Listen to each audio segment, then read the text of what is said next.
আপনার আয়ু আপনারই হাতে, বা কর্তব্য যাকে অর্পণ করা হয়েছে সে কি প্রকৃতপক্ষে তার দায়িত্ব পালন করছে? এই চিন্তা করতে গেলে আনন্দ উৎপন্ন হয় মনের মধ্যে, সেটি হলো পজিটিভ। আজ থেকে আপনি এটাতে স্থির হন, আপনার আয়ু আপনারই হাতে। তার কারণ আপনি যে সারাদিন শ্বাস প্রশ্বাস নিচ্ছেন, সেই শ্বাস প্রশ্বাসই বলে দেবে আপনার কাজকর্ম কিরূপ হবে।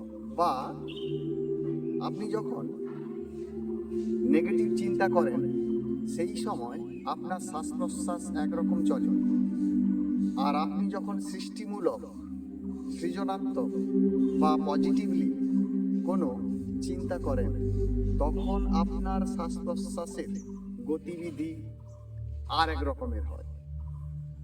এইবার বিজ্ঞানীরা বলেছেন পজিটিভলি যেই ব্যক্তি থাকেন তার শ্বাস প্রশ্বাসের গতিবিধি প্রকৃতপক্ষে আমাদের মস্তিষ্ককে সুস্থ রাখে। তাহলে মস্তিষ্কই যদি সুস্থ থেকে যায় আমাদের, তাহলে মস্তিষ্ক থেকে যেই রসগুলো নিঃসরণ হয়ে আমাদের দেহের অঙ্গ প্রত্যঙ্গ কোষ সমষ্টি তাতে পৌঁছে যায়, তাহলে সেই অঙ্গ প্রত্যঙ্গগুলো সুন্দর সুস্থভাবে থাকে।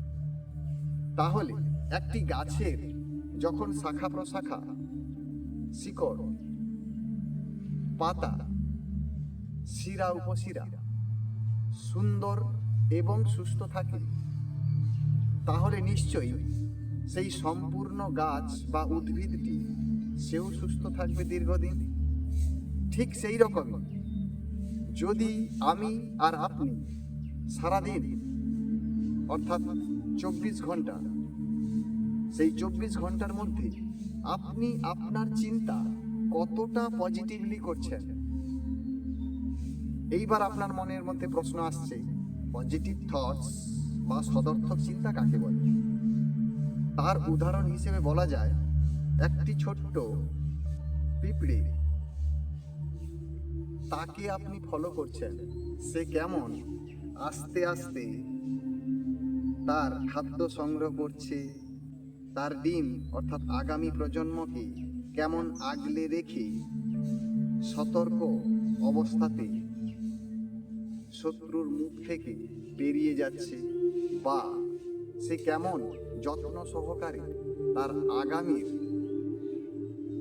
দিনের জন্য খাদ্য সংগ্রহ করছে এবং তার দেহের থেকেও অধিক ওজনের কোনো বস্তু সে বহন করে নিয়ে যাচ্ছে।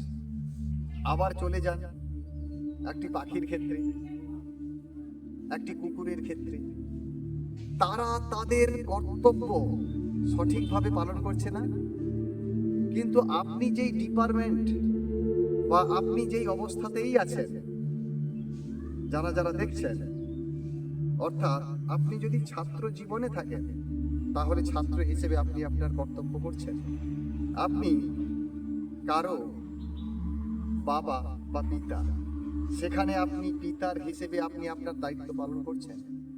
আপনি কারো মা, কারো সহধর্মিণী, বা আপনি কোনো বাগানের মালিক, বা আপনি ওই বাগানের কর্মচারী, এগুলো ছেড়েই দিন। বর্তমান যুগের পরিস্থিতি অনুযায়ী সরকারি ডিপার্টমেন্টগুলো যে আছে, সেই ডিপার্টমেন্টগুলোতে যাকে যেই দায়িত্ব দেওয়া হয়েছে বা যিনি যেই ডিপার্টমেন্টে বা দায়িত্বে কর্তব্যরত বা কর্তব্য যাকে অর্পণ করা হয়েছে, সে কি প্রকৃতপক্ষে তার দায়িত্ব পালন করছে? করছে না।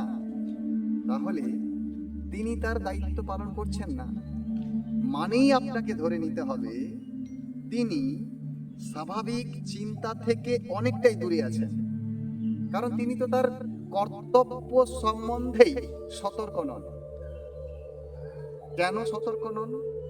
কারণ ওই কর্তব্যের বাইরেও তিনি অন্য কোনো বিষয়বস্তু নিয়ে সদা সর্বদা চিন্তিত থাকেন।